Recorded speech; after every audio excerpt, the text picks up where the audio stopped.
I knew they were getting married. The photos were all over social media, like confetti tossed into the wind. Her hand on his chest, his arm around her waist, smiling like betrayal didn't have a scent. But it did. It reeked of roses and lies. I wasn't supposed to know the date or the venue, but I did. Not because someone told me, because I felt it, the way you feel an old wound throb before a storm. No one sent me an invitation, of course. Not the groom who once promised me forever. Not the bride, my own cousin. I was invisible now, erased from the narrative. But I wasn't always. There was a time when I was her maid of honor, her shoulder to cry on, her secret keeper. And him. He used to whisper that I was his what if, but what ifs don't walk down aisles, not unless they're carrying secrets that burn. The day of the wedding, I stood at the edge of the city park where they'd chosen to say their vows. I wasn't dressed for revenge. I wore simplicity like armor, black dress, no makeup, hair tied back.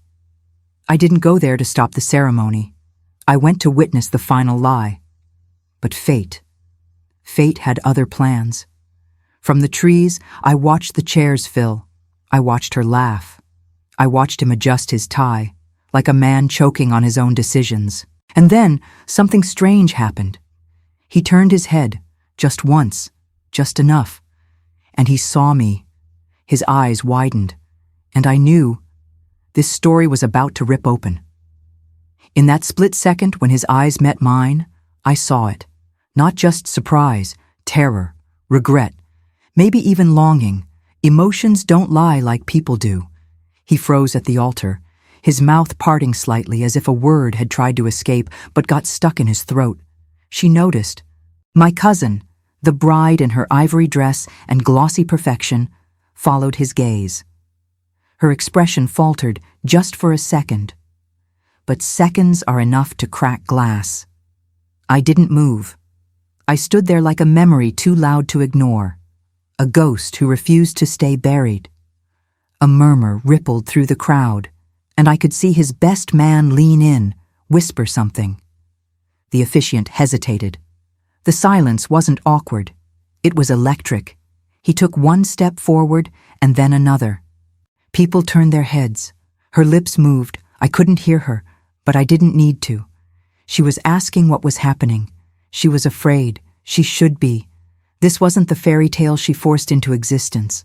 This was the reckoning she never expected. I should have left.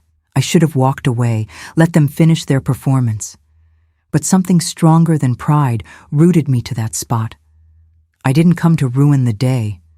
But if it collapsed because my truth was too loud to ignore, so be it. He walked toward me, slowly, like a man trying not to wake a sleeping beast. Her heels clicked behind him as she followed, but he didn't turn. He didn't speak. Not yet. But his silence said everything. And then, in front of everyone, he stopped, 5 feet from me. My heart was thundering, my breath shallow.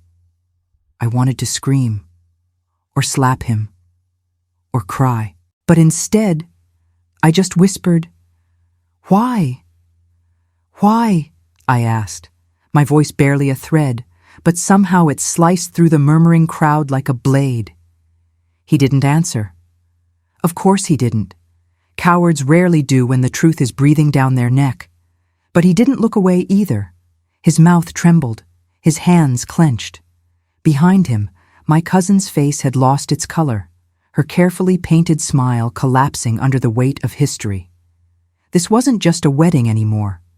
It was a funeral, for trust, for decency, for the lies they'd buried under rose petals and rented chairs.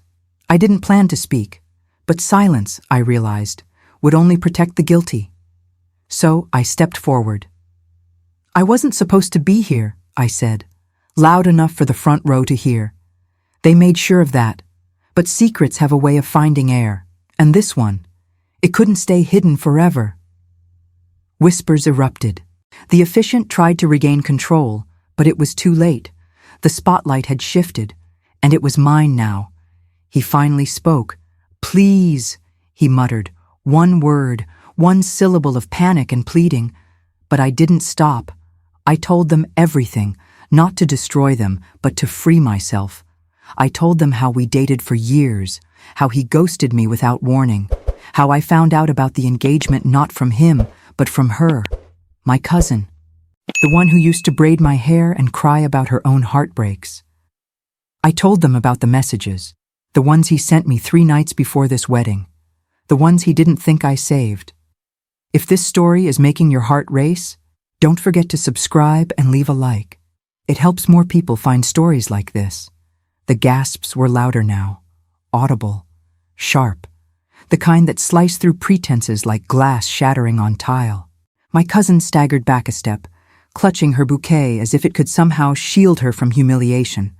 But there's no veil thick enough to hide betrayal when it walks in wearing your bloodline. She shook her head, trembling. "You're lying," she whispered, not to me, but to herself. I didn't need her to believe me. I needed her to remember who I was, who we were, sisters in everything but name, until she took the one thing I never expected her to want, him. I pulled out my phone. There it was, the message, still starred. "Tell me this is fake," I said, turning the screen toward her. "Tell me you didn't read this and decide I didn't matter." She looked, and I swear I saw the moment her heart broke in real time. But not for me, for herself, for the version of the story she wanted to believe. He tried to take the phone, but I stepped back. "No, you don't get to erase the evidence like you erased me." People were rising from their seats now. A woman in the second row covered her mouth. An older man shook his head, muttering, "Disgraceful." The energy shifted. This wasn't my shame anymore. It was theirs. I could feel it, the tide turning. For the first time since this nightmare began, I wasn't the forgotten one. I was the reckoning. And as I looked into their stunned faces, I realized something that stunned me. I wasn't here to win him back. I was here to bury what was left of the illusion. For a moment, no one moved. No one spoke. The silence was thick, not uncomfortable, but charged. Like the whole ceremony had taken a breath and didn't know how to exhale. And then, someone clapped. Just one person, a woman I didn't know, sitting in the third row, dabbing tears from her eyes. "About time someone spoke up," she murmured. And with that, it broke. The tension, the illusion, the lie. Whispers turned into murmurs, murmurs into voices. Someone else stood and walked out. A ripple of unease spread through the rows like dominoes tipped by truth. I could see it in his eyes, the panic, the unraveling. His perfect day, crumbling not because I ruined it, but because he built it on dishonesty. He turned back to the altar like it was a safe zone, but no one followed, not even her. My cousin stood still, bouquet trembling in her hands, mascara bleeding into foundation. "Why?" she finally asked him, the same question I'd whispered not 10 minutes before. His mouth opened, but nothing came. No explanation, no apology, just failure. Silent, staggering failure. I didn't need to stay. I had said enough, more than enough. My truth wasn't an attack. It was a release. I turned to leave. I expected someone to stop me. No one did. But as I walked past the rows of stunned faces and confused murmurs, I heard it again. A second round of applause. Quiet, respectful, but real. That's when I realized I hadn't just spoken for myself. I'd spoken for every woman who'd ever been replaced and erased. And they saw me. As I walked away from the altar that was never mine, I felt taller than I'd ever been, not because of pride, but because I had finally stopped shrinking to fit into the lies they wrote without me. My heels clicked against the stone path like a drumbeat of defiance. One step, then another. Each one shedding a piece of that past I used to carry like a burden stitched to my spine. They had tried to erase me, from the ceremony, from the family, from the story. But I didn't vanish. I reappeared, louder than the vows they rehearsed. By the gate, I paused, just long enough to turn back once, and what I saw was unforgettable. My cousin had collapsed into a chair, bouquet forgotten at her feet. Her makeup smeared like the fairy tale she painted for herself. He stood alone, surrounded by people who no longer knew what to say to him. A man in a suit, I think he was her father's business partner, approached me. "That took guts," he said quietly. They needed to hear that. I nodded, too tired for more words. I didn't need validation, but it warmed something in me, something that had been cold for too long. I left before anyone else could catch up. I didn't need to stay and see the ceremony crash and burn. That wasn't my purpose. I wasn't there for revenge, at least not the loud, messy kind. I was there to reclaim the chapter they stole. And in doing so, I wrote my own ending. One where I didn't beg to be loved. One where I didn't wait to be chosen. One where I chose me. I thought it would end there. I thought walking away would close the chapter. But stories like this don't end quietly, not when pride and reputation are bleeding. The next day, my phone lit up like a battlefield, missed calls, voicemails, messages from people I hadn't spoken to in years. Some were supportive. "You were brave. You did the right thing." Others, "Not so much.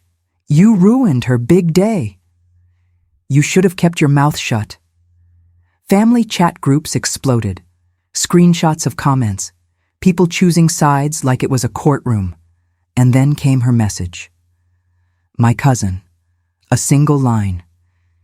"You always hated that he chose me." I stared at the screen for a long time, not out of anger, out of disbelief. She still didn't get it. She still thought this was about him. She didn't understand that the betrayal that cut the deepest wasn't romantic. It was familial.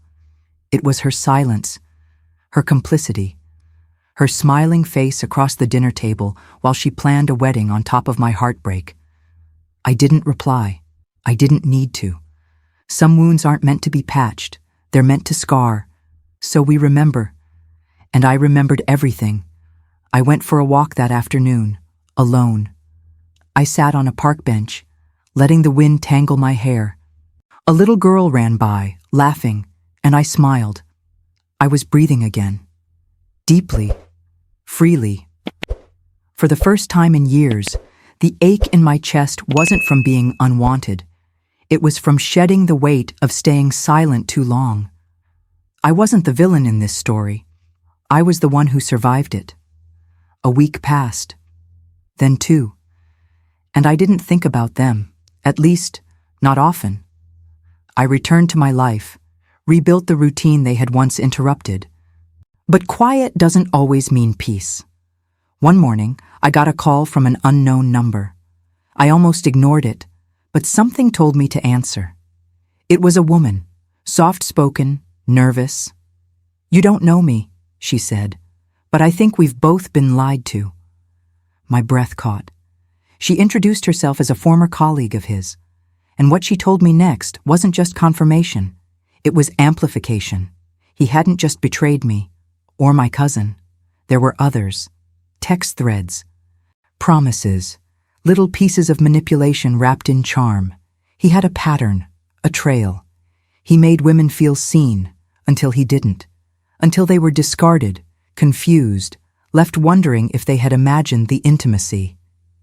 I hung up the phone with shaking hands, not because I was surprised, but because I finally saw the full picture. My story wasn't a fluke. It was a page in his well-practiced script. I sat at my desk, staring at the messages I had saved. The ones he sent me before the wedding. The ones I had buried in a folder labeled proof. And in that moment, something shifted. I realized I wasn't just a survivor. I was a witness. And maybe I had a responsibility to make sure no one else became another line in his story.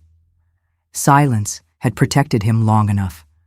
I opened my laptop, not to expose, not yet, but to write. For the first time, not a journal entry, a statement. I didn't plan for the post to go viral. It was just a photo, me on that park bench, and a caption that read, "Sometimes you don't crash the wedding, the truth does." Within hours, it was shared and reshared and commented on by women I didn't know, but who somehow knew me. They tagged friends. They shared their own stories, and beneath the poetic wording, they read the pain between the lines. I didn't name anyone. I didn't need to. The right people recognized the truth without me writing it in bold. Then came the message from a journalist. "Would you be willing to speak anonymously?" she asked. "We're working on a piece about emotional manipulation and public betrayals. Your story. It matters." I froze. Was I ready for that? Did I want my private ache turned into a public warning? But then, I thought about the girl who once cried alone in a bathroom because he stopped answering her texts. About the cousin who still believed she was chosen because she was better, not because she was convenient. So I said yes. The article was published a week later. It didn't name names, but it lit a fire, and in its glow, more women came forward. Not just about him, about their own versions of him. Men in suits, men in tuxedos, men behind charming grins and perfectly rehearsed vows. The wedding that was supposed to make headlines for its guest list was now remembered for something else. A woman who showed up, who spoke up, who didn't apologize for being the truth no one invited. It didn't take long for the ripples to reach him. I heard through a mutual friend that his work environment shifted overnight. Meetings were canceled. Clients asked questions. A few female colleagues requested transfers. One even quit. The image he worked so hard to build, the spotless groom, the charming entrepreneur, it was cracking. Not because I dragged his name through the mud, but because the mask slipped, and people finally saw what was underneath. And the worst part for him, I never once said his name. The truth did the talking for me. As for my cousin, she disappeared from social media for a while, deleted all the wedding photos. A few cryptic posts followed, vague quotes about betrayal and self-worth. I didn't engage, not out of bitterness, but because I knew healing doesn't need an audience. I hoped she was learning, growing, maybe even forgiving herself for the part she played. We all want to believe our love is special, but sometimes what we call love is just a trap wearing a tuxedo. I got an email from her weeks later. No subject line, no greeting, just 2 lines. I read the article. I didn't know. "I'm sorry." I stared at those words longer than I should have. There was pain in them, shame, maybe even truth. I didn't reply. Not yet. Maybe not ever. Forgiveness doesn't always need to be delivered. Sometimes it just lives in the quiet decision to move forward without revenge in your heart. I had already won the battle that mattered. I had freed myself from needing their validation to breathe. The days after the storm were quiet, but inside me, something had shifted irrevocably. I was no longer the girl who waited by the phone, who doubted her worth every time silence answered back. I was reborn in the fire of truth. I found strength in unexpected places, in old friends reaching out, in new opportunities knocking, in the mirror reflecting a woman who refused to be broken again. I started going to therapy, something I'd avoided for years. It wasn't about fixing myself. It was about understanding the scars I carried, the betrayal, the loss, the shattered trust. I learned to forgive not for them, but for me. To reclaim my narrative without bitterness. To build a life where love wouldn't mean losing myself. And most importantly, I learned that silence isn't always safe. Sometimes it's the loudest scream for help. Speaking out doesn't just free you. It frees others who don't yet have a voice. And that is unstoppable. This story doesn't end with fireworks or dramatic confrontations. It ends in the quiet moments, the ones no one sees but that shape who you become. I didn't need to crash the wedding to reclaim my power. I didn't need public apologies or grand gestures. My victory was silent, but absolute. I chose myself when they chose to erase me. I rebuilt my life on truth, on dignity, on unshakable self-respect. Every time I pass a wedding now, I don't feel pain or envy. I feel peace, because I know that no matter how many lies they told, no matter how many times they tried to bury me, I rose, fearless, reborn, unstoppable. And that is the sweetest revenge of all. Thanks for watching until the end. If you've lived through something similar, share your story in the comments. And don't forget to subscribe so you never miss our next silent revenge. Because sometimes silence is the loudest scream.